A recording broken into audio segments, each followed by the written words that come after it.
നമസ്കാരം കൂട്ടുകാരെ. സെക്രട്ടേറിയറ്റ് അസിസ്റ്റൻറ്റിൻ്റെ പ്രിപ്പറേഷനൊക്കെ പലരും ആരംഭിച്ച് കഴിഞ്ഞിരിക്കുകയാണ്.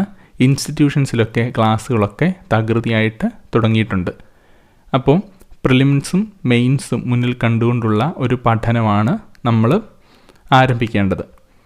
അപ്പോൾ പ്രധാനമായും നമ്മൾ മെയിൻസിന് കൂടുതൽ പ്രാധാന്യം നൽകി പഠിച്ചാൽ മാത്രമേ നമുക്ക് ഇതുപോലെയുള്ള ഒരുപാട് കോമ്പറ്റീഷനുള്ള ഒരു ഡിഗ്രി ലെവൽ പരീക്ഷ ക്രാക്ക് ചെയ്യാനായിട്ട് പറ്റുള്ളൂ. അപ്പോൾ നമ്മൾ പഠനം ആരംഭിക്കേണ്ടത് ബേസിക്കായിട്ടുള്ള കാര്യങ്ങളെല്ലാം തന്നെ നോക്കിയതിന് ശേഷമാണ് ഉയർന്ന തലത്തിലേക്ക് പോകേണ്ടത്.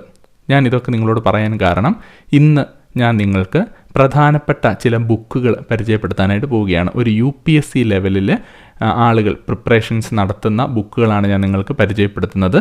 ആ ബുക്കുകളൊക്കെ തന്നെ നിങ്ങൾക്ക് സെക്രട്ടേറിയറ്റ് അസിസ്റ്റൻ്റ് മാത്രമല്ല, വരാൻ പോകുന്ന എല്ലാ ഡിഗ്രി ലെവൽ പരീക്ഷകൾക്കും ഉപകാരപ്രദമാകുന്ന പുസ്തകങ്ങൾ തന്നെയാണ്. ഇതെല്ലാം വളരെ ആധികാരികമായി പഠിക്കേണ്ട പുസ്തകങ്ങളാണ്. പഠിക്കുമ്പോൾ ആദ്യം ബേസിക്സിൽ നിന്ന് തുടങ്ങി മുകളിലേക്ക് പോകാൻ ശ്രദ്ധിക്കുക. ബേസ് സ്ട്രോങ് ആക്കിയതിന് ശേഷം മാത്രമാണ് നിങ്ങൾ ഈ പുസ്തകങ്ങൾ വായിച്ച് പഠനത്തിൻ്റെ അടുത്ത ലെവലിലേക്ക് പോകേണ്ടത്. അപ്പോൾ ഏതൊക്കെ പുസ്തകങ്ങൾ ഏതൊക്കെ ഭാഗത്ത് നിന്ന് പഠിക്കണം, അതിന് കൂടുതൽ പ്രാധാന്യം നൽകണം എന്നാണ് ഞാൻ ഈ വീഡിയോയിലൂടെ പറയാനായിട്ട് ഉദ്ദേശിക്കുന്നത്. അപ്പോൾ അതിനു മുൻപ് ഞാൻ പറയട്ടെ, ബേസ് സ്ട്രോങ് ആക്കുന്നതിന് വേണ്ടി നിങ്ങൾ ചെയ്യേണ്ടത്, നിങ്ങൾ 10th ലെവൽ പരീക്ഷകൾക്ക് വേണ്ടി ഒക്കെ പ്രിപ്പറേഷൻസിനായിട്ട് മേടിച്ചു വെച്ചിട്ടുള്ള റാങ്ക് ഫയലുകൾ ആദ്യം തന്നെ ഒന്നുകൂടി ഹൃദയസ്ഥമാക്കാനായിട്ട് ശ്രമിക്കുക. ബേസ് ഒന്ന് സ്ട്രോങ് ആക്കാൻ ശ്രമിക്കുക.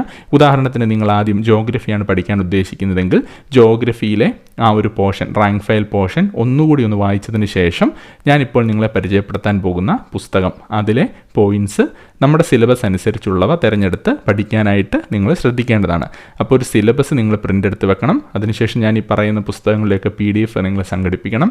അതിനുശേഷം നിങ്ങളുടെ 10th ലെവൽ റാങ്ക് ഫയൽ ആ ഒരു സിലബസ് അനുസരിച്ച് നിങ്ങളൊന്ന് നോക്കണം. അതിനുശേഷമായിരിക്കണം നിങ്ങൾ നോട്ട്സ് പ്രിപ്പയർ ചെയ്ത് തന്നെ പഠനം ആരംഭിക്കണം. അപ്പോൾ ഏതൊക്കെ പുസ്തകങ്ങളാണ് നിങ്ങൾ പഠിക്കേണ്ടത് എന്ന് നമുക്കൊന്ന് നോക്കാം. ഇന്ത്യൻ ജോഗ്രഫിയിൽ നിങ്ങൾ പ്രാധാന്യം കൽപ്പിക്കേണ്ട പുസ്തകം എന്ന് പറയുന്നത് RD ഖുള്ളറിൻ്റെ കോംപ്രഹെൻസീവ് ഇന്ത്യൻ ജോഗ്രഫി എന്നൊരു പുസ്തകമുണ്ട്. അപ്പോൾ ആ പുസ്തകത്തിൻ്റെ PDF അവൈലബിൾ ആണ്. നിങ്ങളത് സംഘടിപ്പിക്കുക. അതിനുശേഷം അത് നോട്ട്സ് പ്രിപ്പയർ ചെയ്ത് കാര്യമായി തന്നെ പഠിക്കാനായിട്ട് ശ്രമിക്കേണ്ടതാണ്.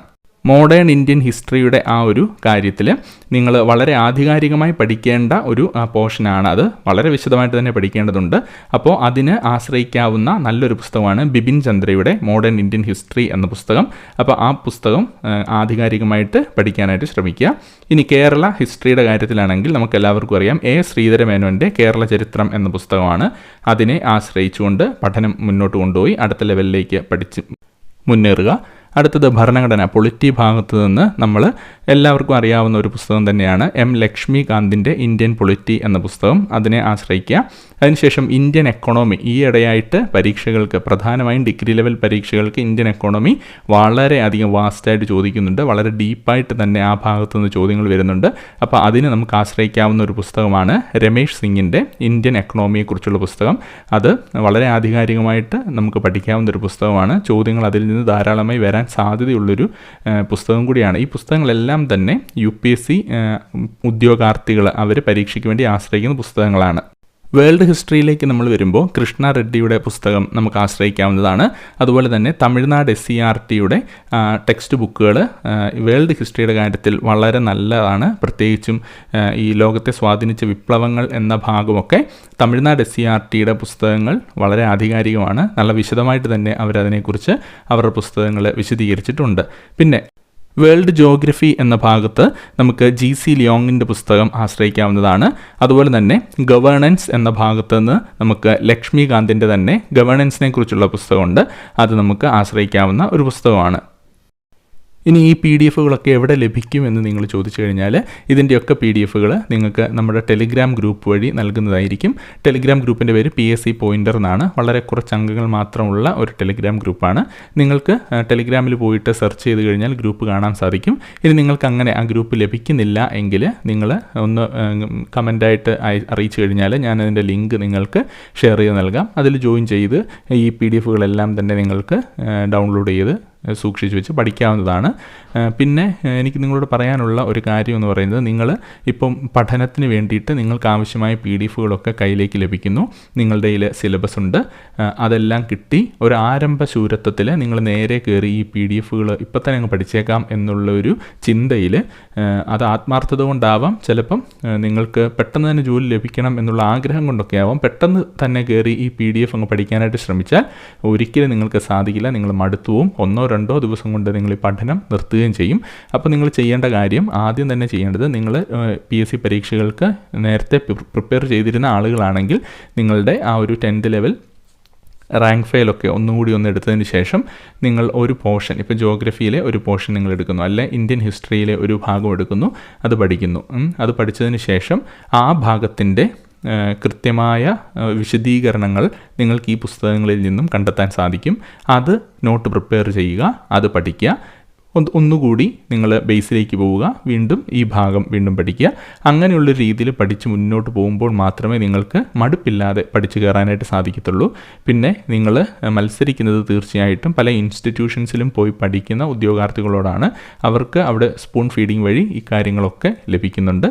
എന്നാൽ നിങ്ങൾ സ്വന്തമായി പഠിച്ച് എഴുതുന്നവരാണ്. അതുകൊണ്ട് തന്നെ നിങ്ങൾക്ക് കുറച്ചുകൂടി സമയം എടുത്തേക്കാം. എന്നാലും റിസൾട്ട് വരുന്ന സമയത്ത് നിങ്ങൾക്ക് തീർച്ചയായിട്ടും ആത്മാർത്ഥമായിട്ട് നിങ്ങൾ പ്രിപ്പയർ ചെയ്യുകയാണെങ്കിൽ റിസൾട്ട് വരുന്ന സമയത്ത് നിങ്ങൾക്ക് വിജയക്കൊടി മാറിക്കാനായിട്ട് സാധിക്കും.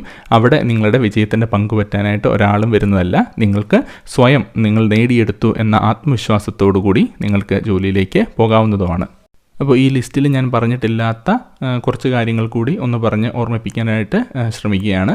പ്രധാനമായിട്ട് നിങ്ങൾ ജോഗ്രഫി പഠിക്കുമ്പോഴും ഹിസ്റ്ററി പഠിക്കുമ്പോഴും ഒക്കെ നമ്മുടെ NCERT ടെക്സ്റ്റ് ബുക്കുകൾ കൂടി ഒന്ന് റെഫർ ചെയ്ത് പോകാനായിട്ട് ശ്രദ്ധിക്കുക. ജോഗ്രഫിയുടെ കാര്യത്തിൽ പ്രത്യേകിച്ച് പറയുമ്പോൾ നിങ്ങൾ NCERTയിലെ ജിയോളജി എന്ന് പറയുന്ന +1 +2 ജിയോളജി ഭാഗത്തെ ടെക്സ്റ്റ് ബുക്ക് കൂടി ഒന്ന് റെഫർ ചെയ്യാനായിട്ട് ശ്രദ്ധിക്കുക. അവിടെ നിന്ന് കുറച്ച് എക്സ്ട്രാ പോയിൻറ്റ്സ് കൂടി നിങ്ങൾക്ക് ലഭിക്കുന്നതായിരിക്കും. അപ്പോൾ അതൊന്ന് ശ്രദ്ധിക്കുക. അതുപോലെ തന്നെ നമ്മുടെ SCERT ടെക്സ്റ്റ് ബുക്കുകൾ അത് പ്രത്യേകിച്ച് ശ്രദ്ധിക്കുക. പുതിയ ടെക്സ്റ്റ് ബുക്ക് കൂടുതൽ പ്രാധാന്യം നൽകി പഠിക്കുക. അതുപോലെ തന്നെ നിലവിലുള്ള ടെക്സ്റ്റ് ബുക്കുകൾ, അതിൽ അപ്ഡേറ്റ് ആയി വന്നിരിക്കുന്ന ടെക്സ്റ്റ് ബുക്കാണ് ഞാൻ പുതിയ ടെക്സ്റ്റ് ബുക്ക് എന്ന രീതിയിൽ ഉദ്ദേശിച്ചത്. ആ ടെക്സ്റ്റ് ബുക്കുകൾ എല്ലാം നിങ്ങൾ കൃത്യമായിട്ട് SCERT ടെക്സ്റ്റ് ബുക്ക് കൃത്യമായി എല്ലാ ചാപ്റ്ററുകളും, എല്ലാ ഒരു ക്ലാസ്സിലെയും എല്ലാ ചാപ്റ്ററുകളും കൃത്യമായി തന്നെ പഠിക്കുക. അതുപോലെ തന്നെ NCERT കാര്യത്തിൽ ഞാൻ പറഞ്ഞല്ലോ, ജിയോളജി അതുപോലെ തന്നെ ജിയോഗ്രഫി ഹിസ്റ്ററി ബുക്കുകൾ നോക്കുക. പിന്നെ തമിഴ്നാട് SCERTയുടെ കാര്യം ഞാൻ നേരത്തെ തന്നെ പറഞ്ഞു കഴിഞ്ഞു. അത് ഒന്ന് ശ്രദ്ധിക്കാനായിട്ട് നിങ്ങൾ സമയം കണ്ടെത്തുക. അതുപോലെ തന്നെ നിങ്ങൾ ബേസ് സ്ട്രോങ് ആക്കിയതിന് ശേഷം മാത്രം ഈ ബുക്കുകൾ പഠിക്കാനായിട്ട് ശ്രമിച്ചാൽ മതിയാവും. അല്ലെങ്കിൽ നിങ്ങൾക്ക് എവിടെയും എത്താൻ പറ്റാത്ത ഒരവസ്ഥയിലേക്ക് പോവും. പിന്നെ സുപ്രധാന നിയമങ്ങൾ എന്നൊരു ഭാഗമുണ്ട്. അത് തീർച്ചയായിട്ടും അതിൻ്റെ മെറ്റീരിയലിൻ്റെ കാര്യം ഞാൻ ഇതിനകത്തിൽ പറഞ്ഞിട്ടില്ല. അതിൻ്റെ മെറ്റീരിയൽ ഏതാണ് എന്ന് ചോദിച്ചാൽ കൃത്യമായിട്ട് നമുക്ക് ആധികാരികമായ രേഖകൾ നമുക്ക് ഗൂഗിളിൽ അവൈലബിൾ ആണ്. അതൊക്കെ ഒന്ന് സെർച്ച് ചെയ്ത് ഡൗൺലോഡ് ചെയ്ത് എടുത്ത് പഠിച്ചാൽ മതിയാവും. അപ്പോൾ ആ ഒരു രീതിയിൽ മുന്നോട്ട് പോകാനായിട്ട് ശ്രമിക്കുക. ഗവേണൻസിൻ്റെ കാര്യം ഞാൻ ഓൾറെഡി പറഞ്ഞു കഴിഞ്ഞു. ലക്ഷ്മികാന്തിൻ്റെ പുസ്തകം നിങ്ങൾ ഫോളോ ചെയ്താൽ മതിയാവും. അപ്പോൾ ഇത്രയും കാര്യങ്ങളാണ് ഇന്നത്തെ വീഡിയോയിൽ പറയാനായിട്ട് ഞാൻ ഉദ്ദേശിച്ചത്. വീഡിയോ ഇഷ്ടപ്പെട്ടെങ്കിൽ വീഡിയോ നിങ്ങളൊന്ന് ലൈക്ക് ചെയ്യുക. നിങ്ങളുടെ അഭിപ്രായങ്ങൾ കമൻറ്റ് ബോക്സിൽ അറിയിക്കുക.